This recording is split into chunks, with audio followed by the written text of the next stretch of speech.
भारत मंडपम में AI summit को संबोधित करते हुए प्रधानमंत्री नरेंद्र मोदी ने एआई के चलते नौकरियां जाने के खतरे को लेकर बड़ा बयान दिया है। पीएम मोदी ने कहा, आज दुनिया में दो तरह के लोग हैं।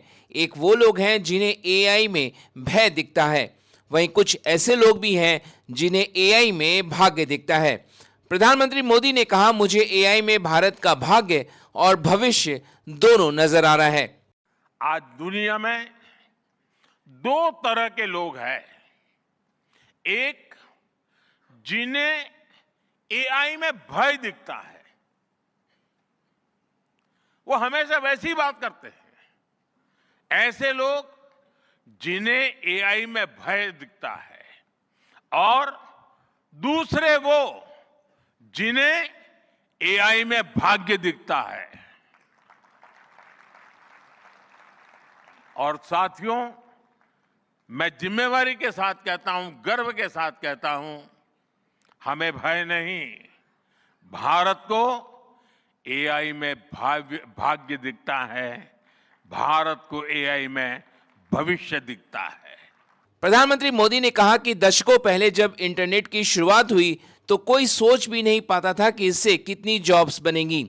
यही बात एआई में है। आज कल्पना करना मुश्किल है आने वाले समय में इस फील्ड में किस तरह की जॉब्स पैदा होंगी।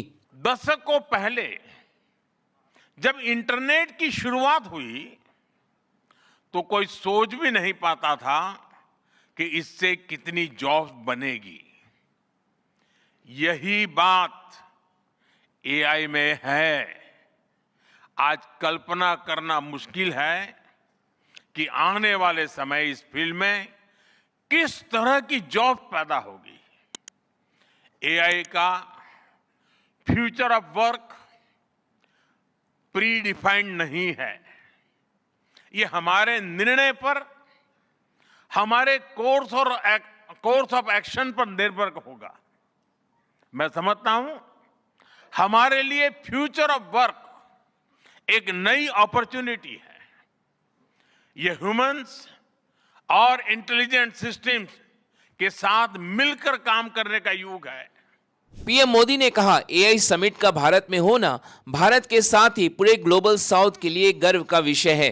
16 फरवरी को भारत मंडपम में एआई समिट की शुरुआत हुई थी, लेकिन 19 फरवरी को हुए ओपनिंग सेरेमनी समारोह में 20 देशों के राष्ट्राध्यक्ष शामिल हुए, जिसमें ब्राजील के राष्ट्रपति लुइस इनासियो लुला डा सिल्वा और फ्रांस के राष्ट्रपति इमैनुअल मैक्रोन शामिल हैं। इसके अलावा एआई और टेक वर्ल्ड के बड़े दिग्गजों ने भी समिट में शिरकत की। हालांकि इस मौके पर एक तस्वीर ऐसे देखने को मिली जिसने सभी का ध्यान अपनी ओर खींच लिया।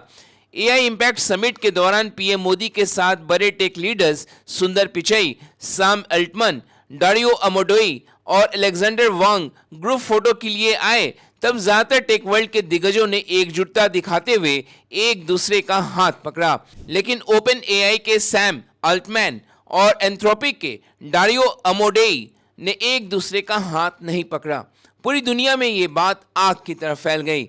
सैम अल्टमैन और डारियो अमोडोई दोनों ही पहले ओपन एआई में साथ काम करते थे। 2020 में अमोडोई सुरक्षा को लेकर मतभेद के कारण अलग हो गए और बाद में एंथ्रोपिक बनाई।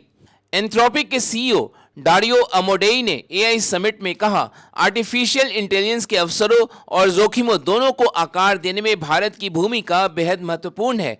अमोडोई ने कहा, दुनिया के सबसे बड़े लोकतंत्र के रूप में भारत उन्नत एआई सिस्टम से जुड़े आर्थिक, सामाजिक और सुरक्षा संबंधी चुनौतियों से निपटने में नेतृत्वकारी भूमिका निभा सकता है। डारियो अमोडोई ने कहा कि उन्नत एआई सिस्टम कई बड़ी बीमारियों के इलाज में मदद कर सकते हैं, लोगों की सेहत बेहतर बना सकते हैं और खासकर गरीब देशों में करोड़ों लोगों को गरीबी से बाहर निकालने में सहायक हो सकते हैं। लेकिन उन्होंने एआई के कुछ खतरे भी बताए।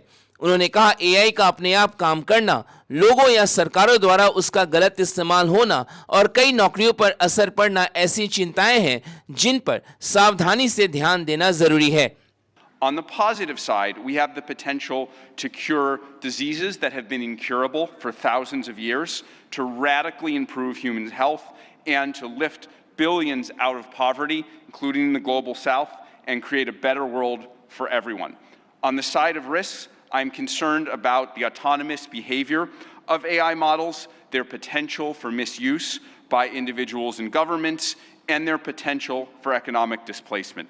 गूगल के सीईओ सुंदर पिचई ने 15 अरब डॉलर के निवेश के साथ एक फुल स्टैक एआई हब बनाने की घोषणा करते हुए कहा, आर्टिफिशियल इंटेलिजेंस दुनिया को हाइपर प्रोग्रेस यानी बहुत तेज प्रगति के दौर में ले जा सकता है। उनके मुताबिक एआई नई वैज्ञानिक खोजों का रास्ता खोल सकता है और उभरती अर्थव्यवस्थाओं को पारंपरिक विकास के लंबे चरणों को पार करने में मदद कर सकता है। सुंदर पिचई ने कहा कि गूगल भारत और अमेरिका के बीच 4 नए समुद्र के नीचे बिछने वाले फाइबर ऑप्टिक केबल सिस्टम बनाएगा। इसे एआई और डिजिटल इंफ्रास्ट्रक्चर को मजबूत करने की दिशा में बड़ा कदम माना जा रहा है। Every time I visit, I'm struck by the pace of change, and today is no different. Back when I was a student, I often took the Coromandel Express train from Chennai up to IIT Kharagpur. To get there, we passed through Vishakhapatnam, Vizag. I remember it being a quiet and modest coastal city brimming with potential.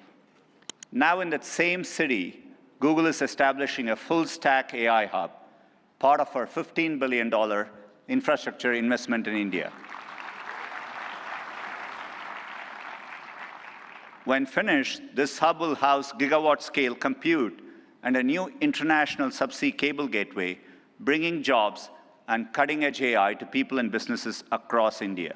बहरहाल देश की दिग्गज software कंपनियां जो artificial intelligence के क्षेत्र में पिछड़ती हुई नजर आ रही थी, अब ग्लोबल टाई-अप के जरिए वापसी करने में जुटी है।